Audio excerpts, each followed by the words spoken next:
Om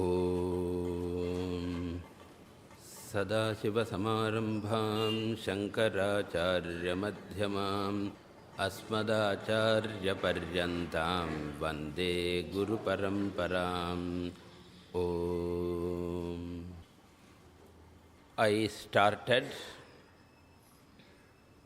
this series of lectures as the summary of Tatva Bodha,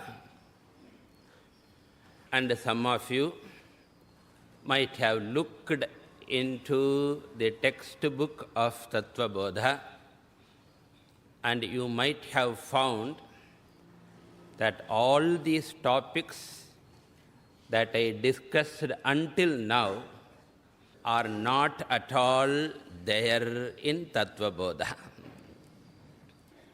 I started as Tatva Bodha summary, and all the topics that I have discussed till now are not there.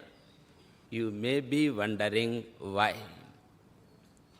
The textbook Tatva Bodha assumes that a student of Tatva Bodha knows all the topics that I have already discussed.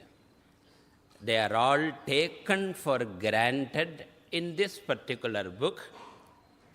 In fact, they are implicitly contained in Tatva Bodha. They are not explicit, but they are there.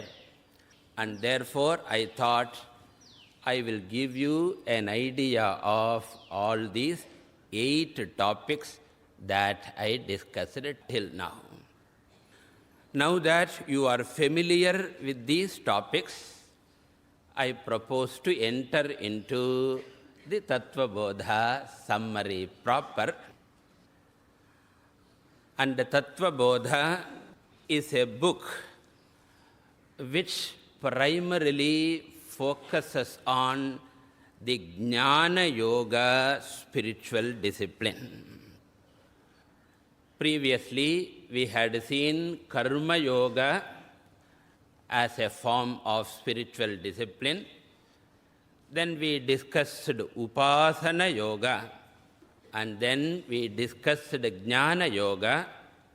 Of these 3 forms of discipline, spiritual discipline, Tatva Bodha book concentrates on the Jnana Yoga part of discipline, otherwise known as self-enquiry.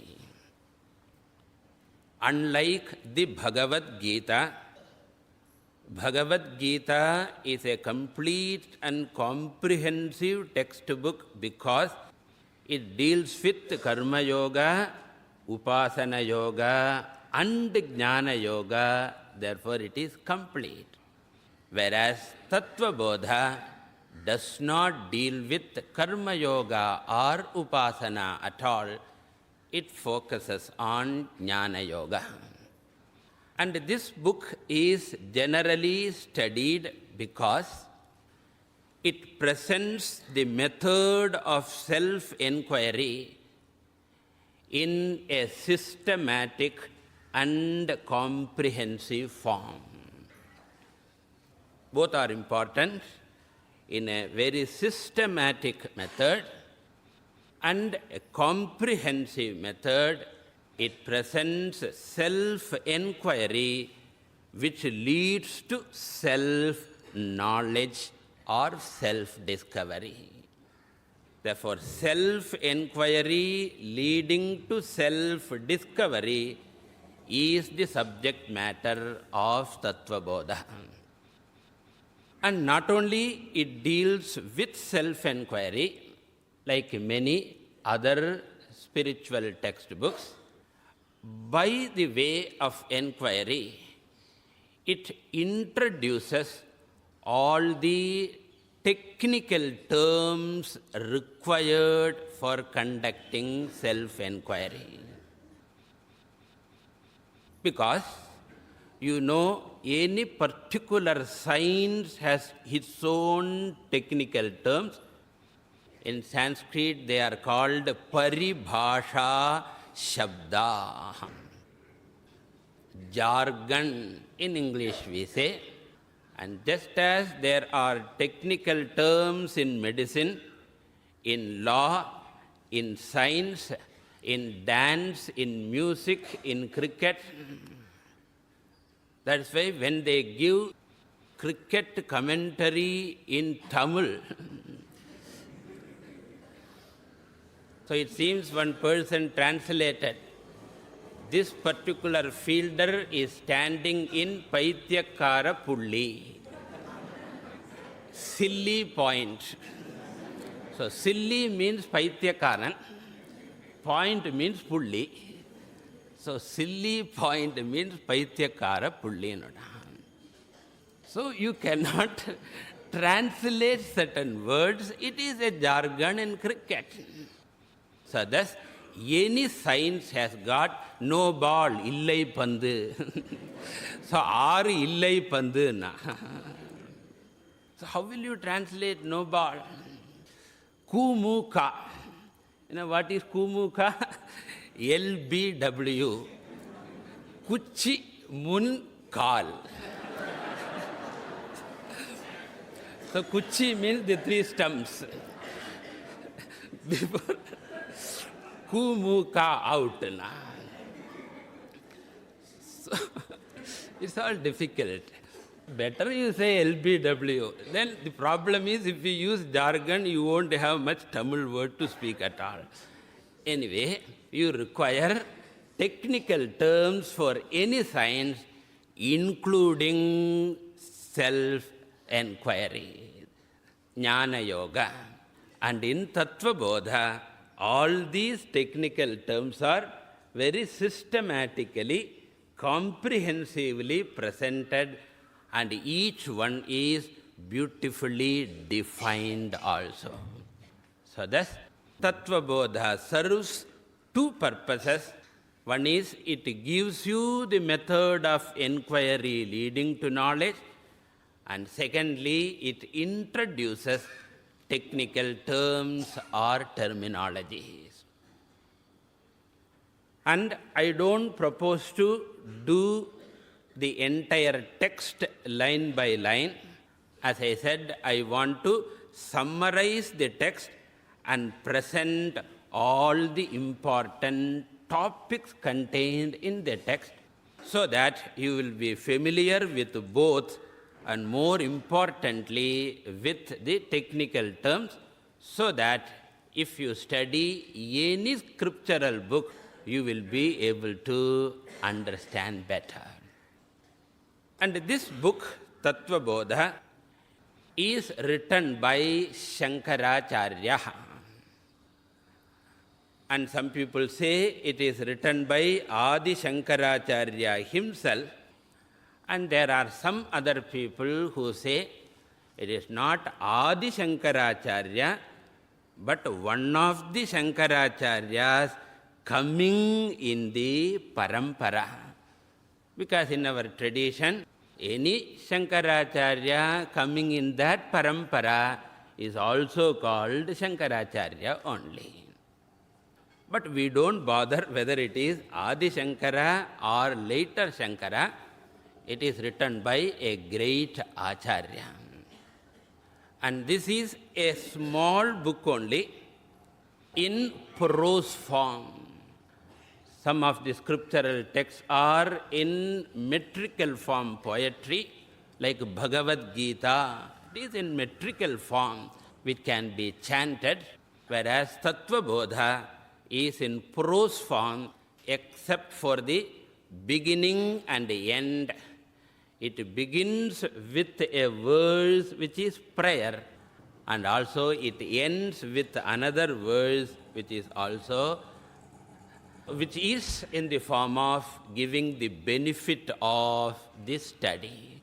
So except the first and last portions, the entire textbook is in prose form. Now, having known this much about Tatva Bodha, we will enter into the first topic of Tatva Bodha, The textbooks begins with the qualifications are required for self-enquiry.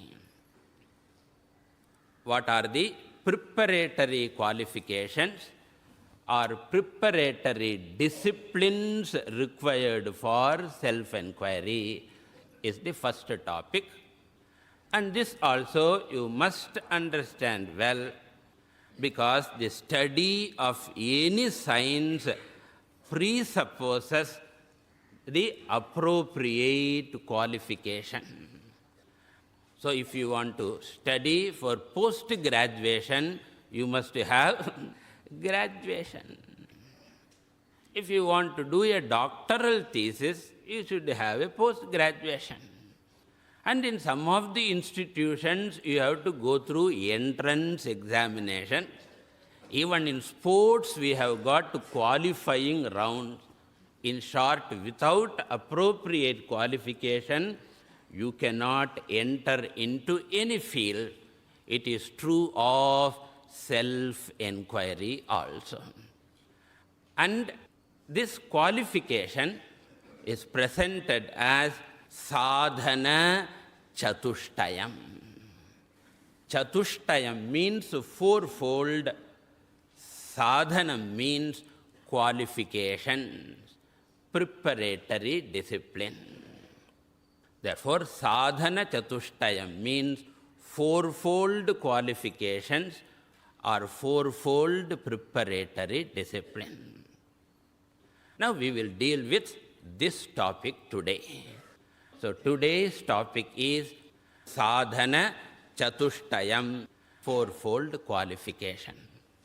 The four qualifications mentioned are, first I will give you in Sanskrit, then we will see the English. Number 1, Vivekaha. Number 2, Vairagyam. Number 3, Mumukshutvam. Number 4, Shatka Sampattih.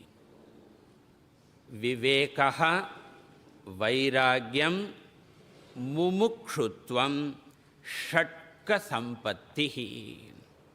In English, Vivekaha can be translated as discrimination. Vairagyam can be translated as dispassion. Then Mumukshutvam can be translated as desire. And Shatka Sampattih can be translated as discipline. So discrimination, dispassion, desire, discipline, all the four begins with the letter D, so that it is easier for you to remember. 4 Ds. Okay. 4 Ds is the Sadhana Catushtayam. Now we will understand each one clearly. The first one is discrimination. So here we use the word discrimination not in a negative sense. Because generally in the newspaper, we are used to the word discrimination, racial discrimination in England, in America, gender discrimination, all over the world, ladies are fighting, caste discrimination. So there the word discrimination is used in the meaning of partiality, favoritism, etc. But in scriptural jargon, the word discrimination is not in the negative sense. Here it means the sense of judgment, a right judgment, a right understanding, discernment is called discrimination. Now the question is, discrimination or separation between what and what. because always discrimination involves two. So what are the two kept in mind? Tatva Bodha defines Nitya, Anitya, Vastu Vivekaha. Understanding of what is Anityam or impermanent and understanding of what is Nityam, permanent. Therefore, differentiation of the impermanent and permanent, differentiation of the eternal and the ephemeral is called Vivekaha. How are we to understand this?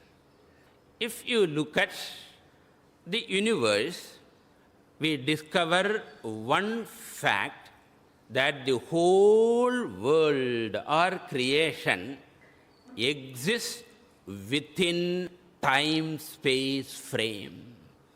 The whole universe exists within the field of time and space, and therefore no object in the creation is beyond time and space, and therefore everything is subject to the onslaught of time. Kalaha kridati gacchati ayuhu. And what do you mean by onslaught of time? Every object is attacked by time means every object is subject to birth and consequently subject to death also. And since I do not experience anything beyond time, I can say the whole creation is impermanent or ephemeral or perishable in nature. So thus, perishability, fragility is the intrinsic nature of the entire creation, consisting of things, consisting of beings, and consisting of situations, and consisting of a relationship.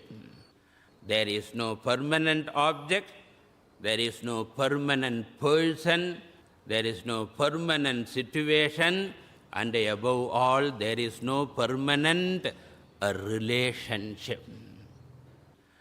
And since the whole world is perishable, it can never give me lasting security or support.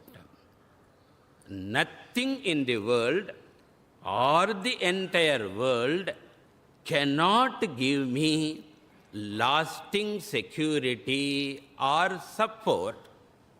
Therefore, if I am going to expect lasting security or support from the world, my expectations are not going to be fulfilled.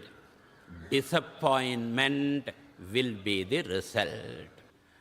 And therefore, a right judgment is never depend on the world, never rely upon the world for lasting security and support. The world cannot give it. In short, Anitya Vastu cannot give it. That does not mean world is useless. That does not mean world should be rejected. We don't say that. World can give a lot of things. And certainly you can use the world for a lot of things. World can give you entertainment, use it.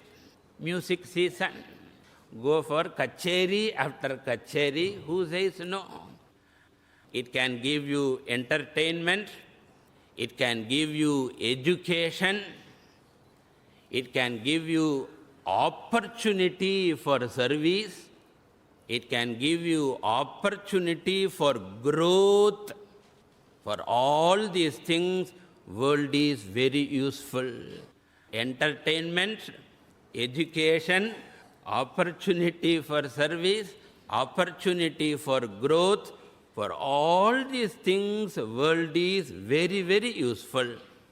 But when it comes to lasting security and support, leaning on the world is risky.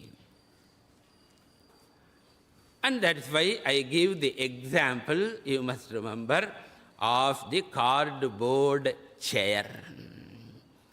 So you have got a beautiful chair made of cardboard, well designed, well decorated, so beautiful. You can use it in your showcase or in any other thing. You can do everything with that except one thing. What is that? Don't sit on that. Other than that, you can do anything. You need not destroy, put to appropriate use. Therefore, the first wisdom is the whole world is like a cardboard chair. Don't lean, use it, but don't lean on it. This wisdom is with regard to anitya vastu. And if I want to lean on something, if I want a lasting support and security, I should turn towards nitya vastu and nitya vastu alone. And that nitya vastu means a permanent thing, eternal thing. In Tatva Bodha language, it is called Brahman. In religious language, in Puranic language, it is called God. Therefore, the first lesson is God alone can give permanent security and support. World can give entertainment, education, and opportunity. This understanding is called Nitya Anitya Vastu Viveka. Then the second qualification is called Vairagyam. Vairagyam means what? Dispassion. What do you mean by passion? Passion is clinging to the world for security and support.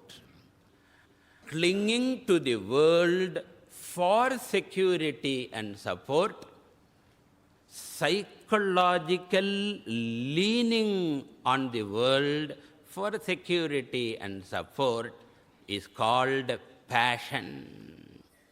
Using the world for entertainment is not passion. Using the world for education is not passion. Using the world for serving is not passion. But leaning on the world for security and support, especially psychological, is called passion. And having understood that the world cannot be relied upon for security and support, gradually withdrawing from this world or stopping leaning on the world for security and support is called dispassion. Not running away from the world, not rejecting the world, but psychologically, when I need security and support, I change the channel. I have got both channels, world channel, God channel. Entertainment, education, use this channel. Security, support, change the channel. This changing of the channel when I need security and support is called dispassion, weaning myself away from the world, which is born out of what? Discrimination, born out of understanding. Just like having two chairs. One is made of teak wood, because this person is 95 kilos. So therefore even plastic doubtful. Therefore one is made of teak wood, another is made of cardboard. Use one for decoration, use the other for sitting. So use God, use world appropriately. This is dispassion. Then the third qualification is called desire, mumukshutvam. Desire for what? Mumukshutvam means desire for freedom. Freedom from what? Freedom from the problems caused by depending on the world. Freedom from problems caused by world dependence, anitya vastu leaning. World dependence causes lot of psychological problem. The first psychological problem is insecurity. Because I am worried whatever I depend upon will give way. And especially if it involves people, there is a constant worry of rejection. Those people who liked me, will they continue to like me permanently? Doubtful. And if it is a love marriage, you had it. Because you are never sure whether the love will continue. And a marriage which is based on fluctuating love will have what kind of future you can imagine. And therefore insecurity with regard to family, insecurity with regard to everything else. Basic problem will be insecurity, worry, fear, frustration, disappointment, anger, hatred. In fact, all psychological problems are caused by depending on the undependable, relying on the unreliable. It is not the mistake of anitya vastu, it is my mistake that I expected permanence out of the impermanent. A wrong expectation is the problem. Expecting permanence out of impermanent. And the problem caused by such wrong expectation, a wrong dependence is called samsaraha. The problems caused by wrong expectation, a wrong dependence is called samsaraha. Mumukshutvam means strong desire to be free from this samsaraha. If this desire is not there, a person will travel from one impermanent thing to another impermanent thing, and again cheated and frustrated. And from that to another impermanent thing, he will be only going from kriti mahodadau patana karanam phalamashashvatam gati nirodhakam. So here this person wants to get out of this mess.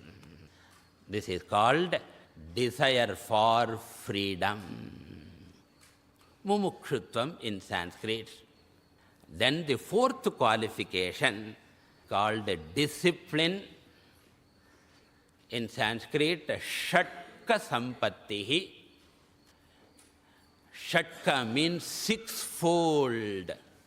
Therefore, Shatka Sampattih means sixfold inner discipline, personal discipline, self-management before trying to manage others. The family, the company, the nation, or later self-management. And 6 disciplines are enumerated. They are Shamaha, first one. Shamaha means tranquility and mastery of the mind. Tranquility and mastery of the mind is the first inner discipline. Mind control in simple language. Then the second one is called Damaha, which is the tranquility and mastery of sense organ. Sensory discipline or sense control. The third one is called Uparamaha, which means a reduction of extrovert activities, so that one will get some quality time for self-enquiry. Because we require time. That too, what type of time? Quality time. By quality time, what I mean is, you need not repeatedly look into the watch. That means you have got next job. So keeping one leg outside listening to Vedanta. Nadakadu. Relaxed, stress-free pursuit.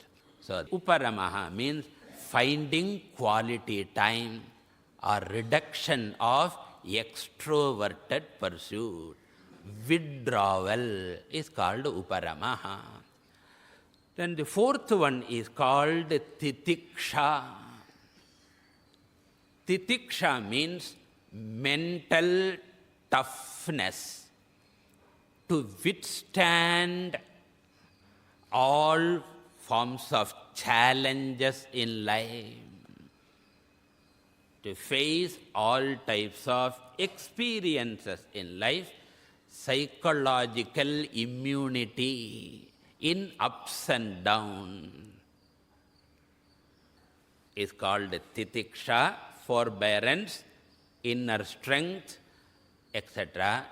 Titiksha is an important word which has got so many shades of meaning. We can take one meaning in this context, inner strength. Then the fifth one is called Shraddha. Shraddha means faith in the scriptures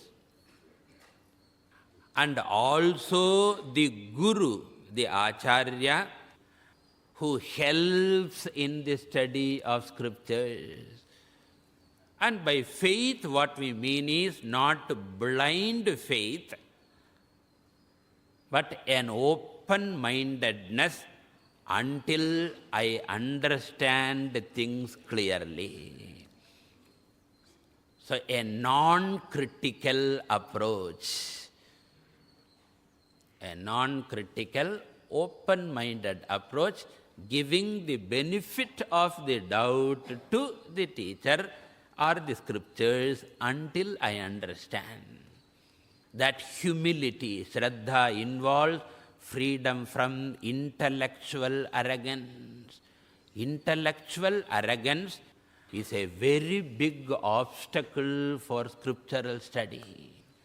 For freedom from intellectual arrogance is Shraddha. And finally, Samadhanam. Samadhanam means focusing capacity. The capacity to focus on the goal, that I have undertaken. If it is listening to a talk, my mind must be focused on that at least for 1 hour. So concentration, you can say, focusing, you can say. So these are the sixfold discipline. And all sixfold discipline together making one qualification. And all these four put together is called Sadhana Catushtayam. And this is the prerequisite for self-enquiry. And Tatva Bodha begins with this statement only, Sadhana Catushtaya Sampanna Adhikarina. The one who has got these four, at least some 10-15%, 100% So therefore, some amount at least of sadhana chatushtayam, the one who has got is called adhikari. And he or she alone can fully benefit from self-enquiry. For others, it will appear irrelevant. It will appear waste of time.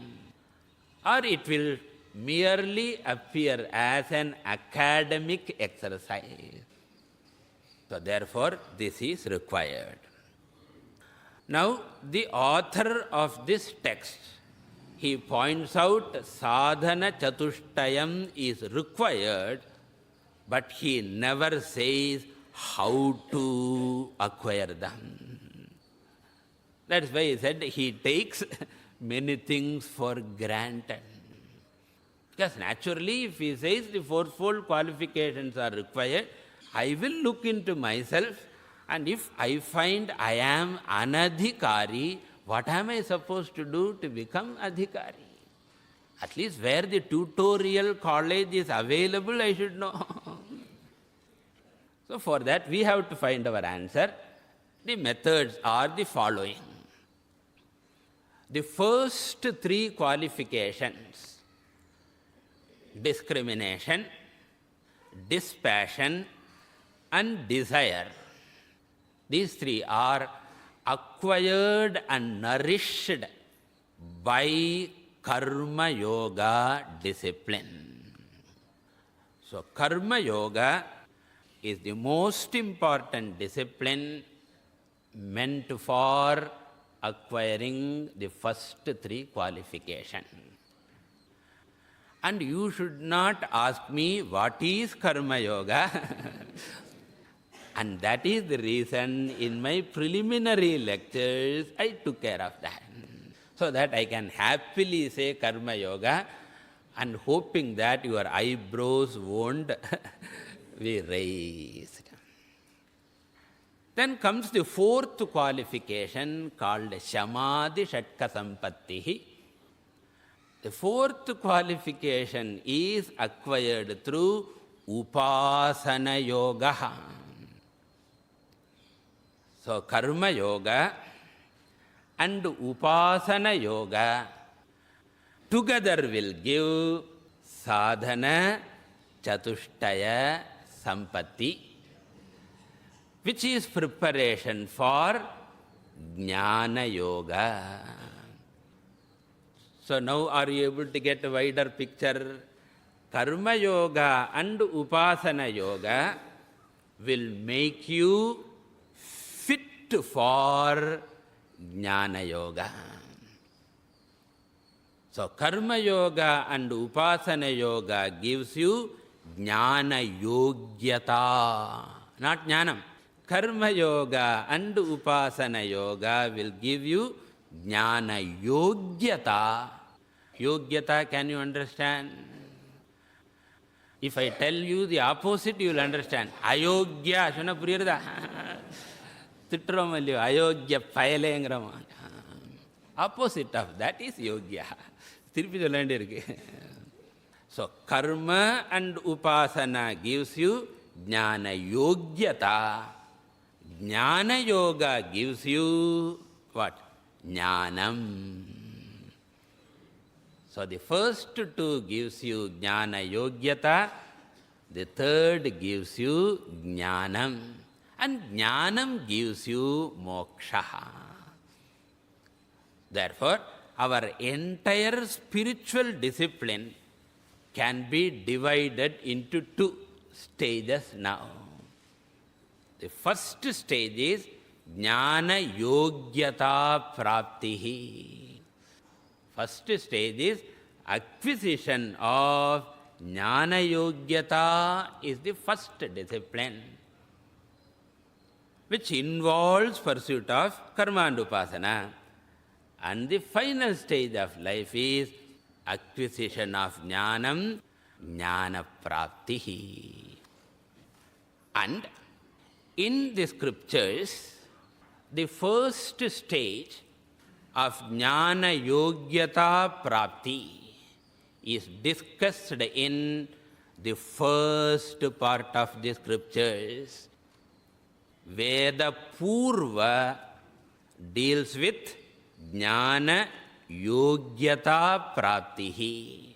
Through what? Karma and upasana. Are you able to follow? Veda Purva, the first part of the Vedas, deals with jnana yogyata prapti through karma and upasana. So this portion is called Veda Purva or Karma Kandam, otherwise called the religious portion. So the entire religious portion of the scriptures, the entire beginning portion of the scriptures, known as Veda Purva, deals with jnana yogyata prapti through karma and upasana. Whereas the last portion, otherwise called Veda Anta, deals with jnana prapti, the attainment of jnanam through jnana yoga. And this is not a religious portion, this is the philosophical portion of the scriptures. Thus, our scriptures have got a religious portion dealing with a religious life for jnana yogyata, and a philosophical portion is a philosophical life, if I can call so, which is meant for jnana prapti. Veda Purva and Veda Anta. Vedanta is also known as Upanishad because Vedanta puts an end to all the problems born out of wrong expectation.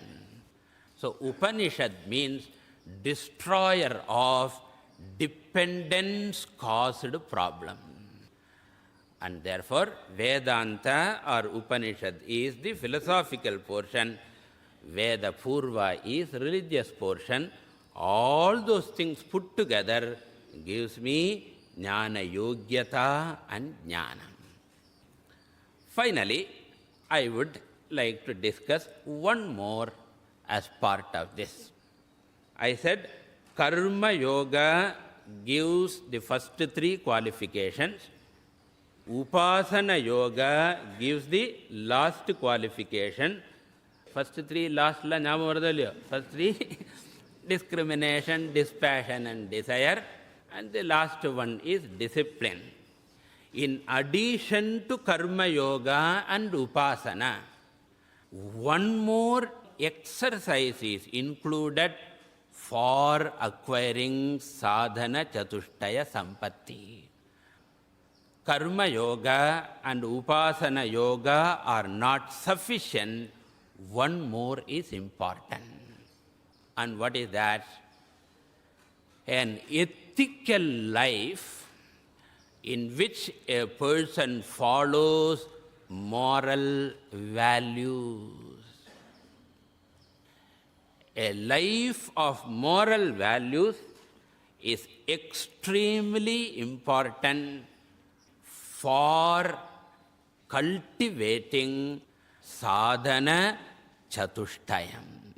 mere karma yoga and mere upasana yoga are not enough.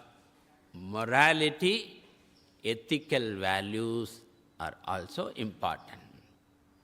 What are the ethical values? There are many ethical values highlighted throughout the scriptures. Of them, 10 values are important, which I call 10 commandments of Hinduism. Now, they have got 10 commandments of Christianity. We have got our own 10 commandments, which are considered to be primary.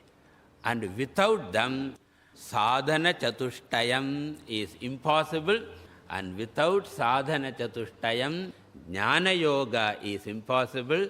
Without Jnana Yoga, Jnanam is impossible. Without Jnanam, Moksha is impossible. Without Moksha, freedom you cannot have. You will be a psychological slave of worry, tension, fear, all those things. I will only briefly mention those 10 values. In some other context, we can elaborate. In fact, last year, I think, I gave a talk on the 10 commandments. They are divided into 2 groups. The first group consisting of 5 values in which you avoid 5 things. What are the 5 things to be avoided? The first one is called Himsa Varjanam. Himsa Varjanam. Varjanam means what? Avoidance. Himsa means violence. Avoidance of all forms of violence, physical, verbal, and even mental violence. And if you think that violence is of 2 natures, one is avoidable violence and unavoidable violence, the scriptures say, avoid the avoidable violence, do prayaschittam for unavoidable violence. And prayaschittam is always Pancha Maha Yajnaha. And don't ask me what is Pancha Maha Yajnaha. So avoid avoidable violence and do prayaschitta for unavoidable violence. So this is the first value, Himsa Varjanam. In simple term, it is called Ahimsa.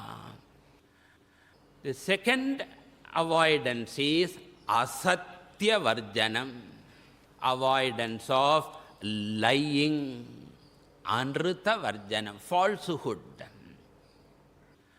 So never lie. Lie na verbally. Ratri na paduthuke velle Swamiji neenga sonnale solladenga. So therefore you should know which word has got which meaning in which context. So avoidance of lying.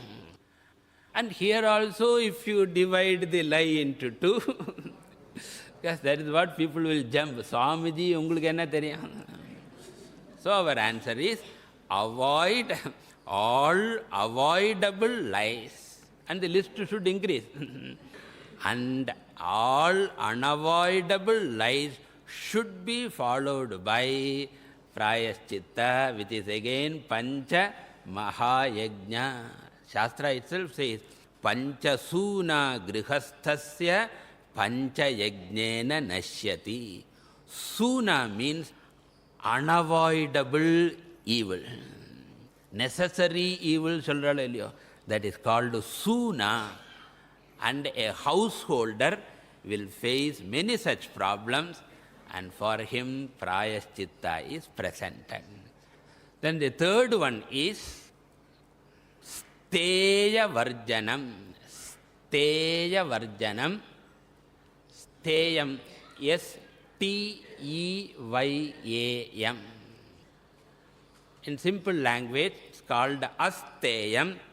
It means avoidance of stealing. So stealing means you need not do burglary. Any illegitimate possession comes under stealing. Or any benefit I acquire through an illegitimate deal is thieving only. Any illegitimate possession or any benefit I acquire through illegitimate deal is stealing only. Avoidance of that. Then Maithuna Varjanam. Maithuna Varjanam. Maithunam means inappropriate sexual relationship. Maithunam means inappropriate sexual relationship in thought, word and deed is called Maithunam. And Varjanam means avoidance of inappropriate relationship. This is fourth Varjanam. And the fifth one is Parigraha Varjanam. Avoidance of over-possession, hoarding, amassing, etc.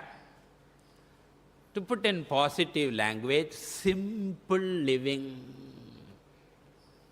To the extent possible, simple living.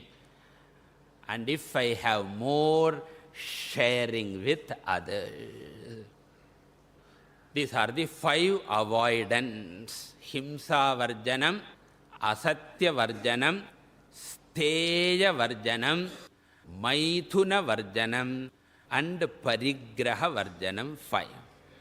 Then there are 5 positive things to be followed.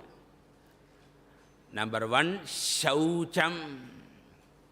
Shaucham means purity. Outside and inside purity. Inside in terms of my thoughts. Called Shaucham, purity. Number 2, Santosha. Positive contentment with whatever I acquire through legitimate method. Positive contentment, not neutrality. Okay, no. I am happy. Yellabhase nija karmopatam vittam tena vinodaya chittam. It's called santoshaha, contentment. Number 3, tapaha. Tapas, otherwise called. Tapas means any self-denial practiced for mastery over one's own instrument. Self-denial like fasting, maunam, etc. Any vow taken in which I deny certain comfort for self-mastery. Tapas is austerity or self-denial. Then the fourth one is swadhyayaha. Scriptural study is very important, whose importance is not understood much. Scriptural study is a very important discipline, value called swadhyayaha. And finally, Ishvara Pranidhanam. Ishvara Pranidhanam means surrender to the Lord, by which accepting every experience as a karma phalam, which is coming as a gift from God. Without resistance, accepting every experience and not allowing the experience to generate negative emotion. And that acceptance is called surrender to God. These are the 5 positive ones. The first 5 are called yamaha. The second 5 are called niyamaha.